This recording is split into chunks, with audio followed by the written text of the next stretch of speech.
Good evening, hello friends, welcome है आप सभी का आईएएस पॉइंट के यूट्यूब चैनल में। जैसा कि आप सभी जानते हैं, हमारा जो सेक्शन है यह आपका इम्पोर्टेंट क्वेश्चंस का रहता है, जो कि आपके डेली जिसमें 10 क्वेश्चंस होते हैं और आपकी जो आने वाले एग्जाम है उसके लिए बहुत ज़्यादा इंपॉर्टेंट रहते हैं। आज का जो हमारा टॉपिक होगा वह होगा संविधान। संविधान में जो हमारा टॉपिक होगा वह होगा महान्यायवादी, जिनके बारे में हम देखेंगे और क्वेश्चंस लगाएंगे। ठीक है, अगर मैं आपको जितने भी डिटेल बताती हूँ और अगर आपको उसमें कोई भी कन्फ्यूज़न होता है या आपको कोई भी टॉपिक पढ़ना है या आपको किसी भी क्वेश्चन के किसी भी यानी कि टॉपिक के क्वेश्चंस लगवाने हैं तो आप ज़रूर कमेंट सेक्शन में बताइए। चलिए चलते हैं हमारी अगली क्लास में, जो कौन सी है आपकी भारत की महान्यायवादी की तरफ देखते हैं। क्वेश्चन नंबर पहला है, भारत का महान्यायवादी कब तक पद धारण करता है।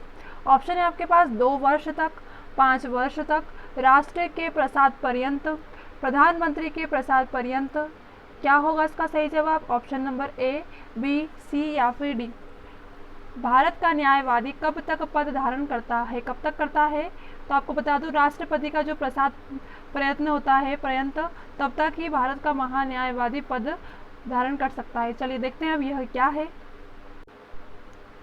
देखो, संविधान के अनुच्छेद 76 के अनुसार, कौन से अनुच्छेद में बताया गया है? 76 के अनुसार भारत सरकार को कानूनी मामलों में परामर्श देने के लिए राष्ट्रपति अटर्नी जनरल किसे कहा गया है? तो महान्यायवादी को ही किया गया है। तो किसके द्वारा नियुक्त होते हैं? तो यह राष्ट्रपति के द्वारा नियुक्ति की जाती है इनकी। उसके बाद देखेंगे, उच्चतम न्यायालय के जो न्यायाधीश नियुक्त होने की योग्यता रखने वाले किसी भी व्यक्ति को जो अटॉर्नी जनरल होते हैं वह नियुक्त करता है। आगे देखेंगे, यह भारत सरकार का प्रथम विधि अधिकार है। अगर आपसे कहे कि भारत का प्रथम विधि अधिकार क्या है तो आप क्या बताओगे? महान्यायवादी। और राष्ट्रपति के प्रसाद प्रयत्न अपना पद धारण करता है, यानी राष्ट्रपति के काम मतलब राष्ट्रपति की इच्छा बोलो या उसके अंतर्गत ये जो पद है वह ग्रहण करता है। कौन? महान्यायवादी। ठीक है। क्वेश्चन नंबर दूसरा है, संविधान के किस अनुच्छेद के अंतर्गत राष्ट्रपति द्वारा भारत की महान्यायवादी की नियुक्ति की जाती है? अनुच्छेद 52, अनुच्छेद 63, अनुच्छेद 76 या फिर अनुच्छेद 148। बताने की जरूरत है क्या इसका आंसर? नहीं, क्योंकि आपको पता है इसका आंसर। क्वेश्चन नंबर सी, यानी कि अनुच्छेद 76। चलिए देखते हैं, भारत की महान्यायवादी अनुच्छेद 76 के अंतर्गत क्या क्या आता है। तो पहला है, महान्यायवादी सर्वप्रथम भारत सरकार का विधि अधिकार होता है। क्या होता है का? भारत सरकार का विधि अधिकार होता है। उसके बाद क्या है, भारत का महान्यायवादी न तो संसद का सदस्य होता है, संसद के सदस्य को महान्यायवादी नहीं बनाया जाता, और ना ही मंत्रिमंडल का जो सदस्य होता है इन्हें महान्यायवादी बनाया, लेकिन वह किसी भी सदन में अथवा किसी भी समिति में बोल सकता है। कौन? महान्यायवादी जो संसद में ही बोल सकता है और मंत्रिमंडल में ही बोल सकता है, परंतु इसका सदस्य नहीं होता है। ठीक है, किंतु उसमें मत देने का अधिकार नहीं है। वही चीज़ हो गई यहाँ पे कि मत देने का अधिकार नहीं है। ऐसा कौन सा अनुच्छेद में कहा है? अनुच्छेद 88 में। आगे देखेंगे, महान्यायवादी की नियुक्ति कौन करता है? तो हमने अभी देखा था, इसकी नियुक्ति राष्ट्रपति के द्वारा की जाती है। चौथा है, महान्यायवादी बनने के लिए वही अर्हताएं होनी चाहिए जो उच्चतम न्यायालय के न्यायाधीश बनने के लिए होती है। अगला है आपके पास, महान्यायवादी को भारत के राज्य क्षेत्र के सभी न्यायालयों में सुनवाई का अधिकार है। सभी न्यायालयों में सुनवाई कौन कर सकता है? तो महान्यायवादी ही कर सकता है। अगला है, एक गैर संसद सदस्य के रूप में संसद के किसी एक सदन की कार्यवाही में भाग ले सकता है। कौन ले सकता है? उपराष्ट्रपति, मुख्य न्यायाधीश, महान्यायवादी या फिर मुख्य निर्वाचन आयुक्त। किसके? एक गैर सदस्य के रूप में संसद के किसी एक सदन की कार्यवाही में भाग ले सकता है।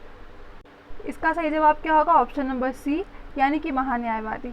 अब जो महान्यायवादी है यह एक गैर सदस्य के रूप में संसद की सदन में कार्यवाही की भाग ले सकता है, चाहे वह संसद हो या फिर मंत्रिमंडल हो। हमने अभी देखा था। चलो देखते हैं, वही चीज़ है इसमें कि भारत का महान्यायवादी ना तो संसद का सदस्य होता है और ना ही मंत्रिमंडल का, लेकिन वह किसी भी सदन या किसी भी समिति में बोल सकता है, किंतु उसमें मत देने का अधिकार नहीं है। बोल जरूर सकता है परंतु उसमें मत नहीं दे सकता है। अगला क्वेश्चन है, भारत सरकार का एक प्रमुख विधि अधिकार कौन सा है? ऑप्शन है आपके पास, भारत के मुख्य न्यायाधीश, उच्चतम न्यायालय के पंजीयक, भारत के विधि मंत्री या फिर भारत के महान्यायवादी। क्या बोल रहा है, विधि अधिकार बोल रहा है कि विधि अधिकार मैंने आपको बताया था अभी, भारत के जो महान्यायवादी है यह भारत का एक प्रमुख विधि अधिकार है। चलो देखते हैं, महान्यायवादी भारत का प्रमुख विधि अधिकार होता है, यह हमने पहले ही पढ़ा अभी। उसके बाद देखेंगे यह विधि उन विषयों पर सुझाव देता है एवं उन कार्यों को संपन्न करता है जो राष्ट्रपति द्वारा प्रदान किए गए हो, यानी कि राष्ट्रपति के अंडर में ही ये काम होते हैं। संविधान के अनुच्छेद 76 में भारत के महान्यायवादी की नियुक्ति, योग्यता, पदाविधि, वेतन, अधिकारों का उल्लेख है। महान्यायवादी की नियुक्ति किसके द्वारा की जाती है, तो महान्यायवादी की जो नियुक्ति है यह राष्ट्रपति के द्वारा ही की जाती है। कौन से अनुच्छेद में बताया गया है, 76 में।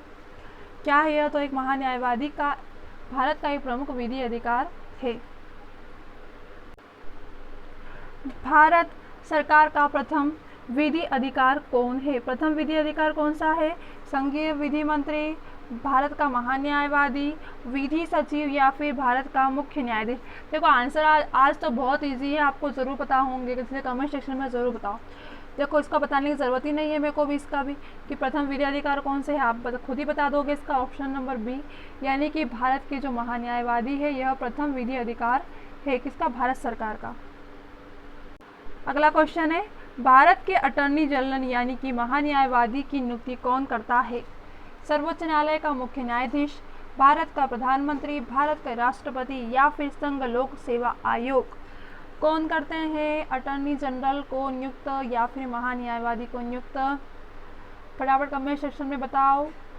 हाँ, राष्ट्रपति, भारत के राष्ट्रपति के द्वारा ही अटॉर्नी जनरल महान्यायवादी की नियुक्ति होती है। कौन से अनुच्छेद में बताया है, 76 के अंतर्गत। अगला क्वेश्चन है, भारत सरकार को कानूनी विषयों पर परामर्श कौन देता है, अटॉर्नी जनरल, महान्यायवादी, उच्चतम न्यायालय का मुख्य न्यायाधीश, विधि आयोग के अध्यक्ष या फिर इसमें से कोई नहीं। कानूनी विषयों पर परामर्श कौन देता है, ऑप्शन नंबर ए, बी, सी या फिर डी। क्वेश्चन नंबर 7, आपको पता होगा कि भारत सरकार को कानूनी विषयों पर अधिकार अटॉर्नी जनरल यानी कि महान्यायवादी देते हैं, तो आपका सही जवाब क्या होगा, ऑप्शन नंबर 1। चलो देखते हैं, देखो ये मैंने बताया था अनुच्छेद 76 के अंतर्गत भारत सरकार को कानूनी मामले में परामर्श देने के लिए राष्ट्रपति अटॉर्नी जनरल को नियुक्त करता है। ठीक है, कौन नियुक्त करता है, राष्ट्रपति। उच्चतम न्यायालय के न्यायाधीश नियुक्त होने की योग्यता रखने वाले किसी भी व्यक्ति को अटॉर्नी जनरल नियुक्त किया जा सकता है। अगर कोई योग्यता रखता है न्यायालय के न्यायाधीश नियुक्त होने की योग्यता, तो क्या करता है, उसे अटॉर्नी जनरल नियुक्त किया जाता है। यह भारत सरकार का प्रथम विधि अधिकार है और राष्ट्रपति प्रसाद पर्यंत पर धारण किया जाता है। अगला क्वेश्चन है, भारत सरकार का मुख्य विधि परामर्शदाता है। ऑप्शन है आपके पास, सॉलिसिटर जनरल ऑफ इंडिया, उच्चतम न्यायालय का मुख्य न्यायाधीश, सचिव विधि मंत्रालय या फिर अटॉर्नी जनरल ऑफ इंडिया। अब बताओ इसका आंसर क्या होगा, इसका सही जवाब। ऑप्शन नंबर ए, बी, सी या फिर डी। इसका सही जवाब है ऑप्शन नंबर डी, यानी कि अटॉर्नी जनरल ऑफ इंडिया यह भारत सरकार का मुख्य विधि परामर्शदाता। बताया था ना कि मतलब कि सुझाव देना कानूनी, मतलब इस तरीके से, तो कौन है वह, अटॉर्नी जनरल ऑफ इंडिया। चलो देखते हैं, देश के महान्यायवादी का जो कर्तव्य है वह क्या है, तो कानूनी मामलों में केंद्र सरकार को सलाह देना। किसका, अटॉर्नी जनरल का क्या काम है, जो कानूनी मामले हैं उनमें केंद्र सरकार को सलाह देना और कानूनी जो प्रक्रिया है कि उन जिम्मेदारियों को निभाना जो राष्ट्रपति की ओर से उनके पास भेजे। काम कौन देता है इन्हें, राष्ट्रपति के द्वारा। उसके अंतर्गत संविधान और किसी भी अन्य कानून के अंतर्गत उनका जो भी काम निर्धारित है उनका भी वह पालन पूरा करना होता है। अपने कर्तव्यों में निर्वहन के दौरान अपने देश के किसी भी न्यायालय में उपस्थित होने का अधिकार है। अगला क्वेश्चन है, संसद के प्रत्येक सदन की कार्यवाही में संसद का सदस्य न होते हुए भी कौन भाग ले सकता है, उपराष्ट्रपति, मुख्य न्यायाधीश, महान्यायवादी या फिर इसमें से कोई नहीं। कौन भाग ले सकता है परंतु मत नहीं दे सकता है, ना ही सदस्य बन सकता है, ऑप्शन नंबर सी, यानी कि महान्यायवादी। चलिए देखते हैं, महान्यायवादी को संसद की कार्यवाही द्वारा धारा 88 के अनुसार भाग लेने का अधिकार है, हालांकि उनके पास मत देने का अधिकार नहीं है। कौन से धारा है? तो 88 अधिकार। क्वेश्चन नंबर 10वां है, निम्नलिखित में से किसको हटाने का अधिकार संसद को नहीं है? सर्वोच्च न्यायालय के मुख्य न्यायाधीश, उच्च न्यायालय के न्यायाधीश, मुख्य निर्वाचन आयुक्त या फिर भारत के महान्यायवादी। क्या होगा इसका सही जवाब? ऑप्शन नंबर ए, बी, सी या फिर डी। इसका आंसर आपको कमेंट सेक्शन में बताना है और आपको क्लास कैसा लगा यह भी कमेंट सेक्शन में ज़रूर बताना है। चलिए मिलते हैं हमारी अगली क्लास में, तब तक के लिए आप सभी को बेस्ट ऑफ लक।